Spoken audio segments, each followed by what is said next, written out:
the number one thing is like manage your SKUs. Like, there are brands where all of a sudden I'm like, okay, girl, like you want to launch like 10 SKUs that like, do you understand that that's 10 components, like the inventory, just, it all comes down to risk. So my best advice for kind of going in that direction in terms of you're in it for the long haul, that's kind of how I look at that. It's like a journey.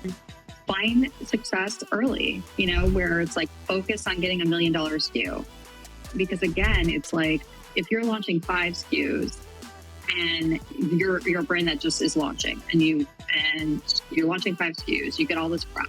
And what happens? So if you can give like one piece of advice, one brutal truth to a room full of early stage founders, what would you tell them? So a brutal truth would be know your lane. There are a lot of founders that think that they can be CMOs or CEOs or whatever. And some of them can't. But the founder that recognizes what their strengths are and is one that I would personally invest in.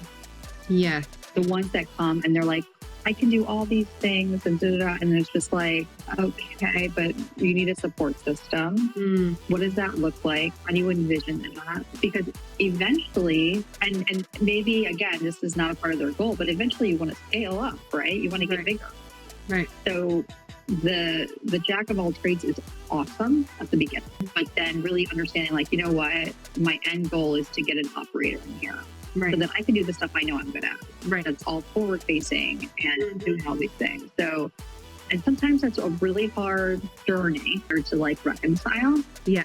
And the importance of just knowing that there is the visionary and there's the operator. I think that a lot of founders, especially if they're new to entrepreneurship, are not familiar with that concept of like, there's typically a visionary and there's an operator, and then you may be those 2 roles in the beginning, but you in the end those 2 roles need to exist both equally.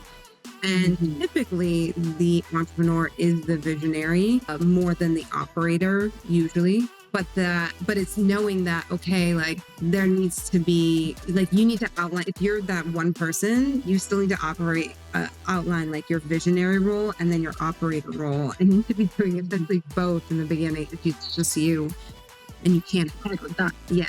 I've actually tried hiring into beauty from people that did almost like the exact same thing in ready-to-wear clothing and quickly realized it was not a one-for-one translation. Wow.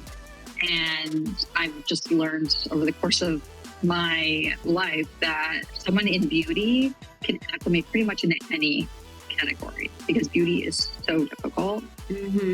Versus coming into beauty, it takes a very specific skill set. Yeah.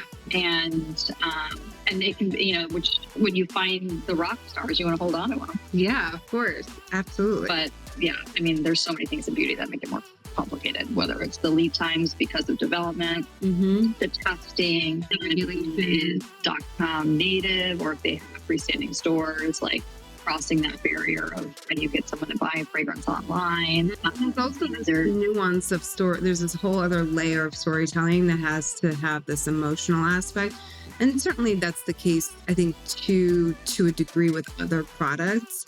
But it's got to be like, so much of it is about how it makes you feel versus like how it looks or what it does.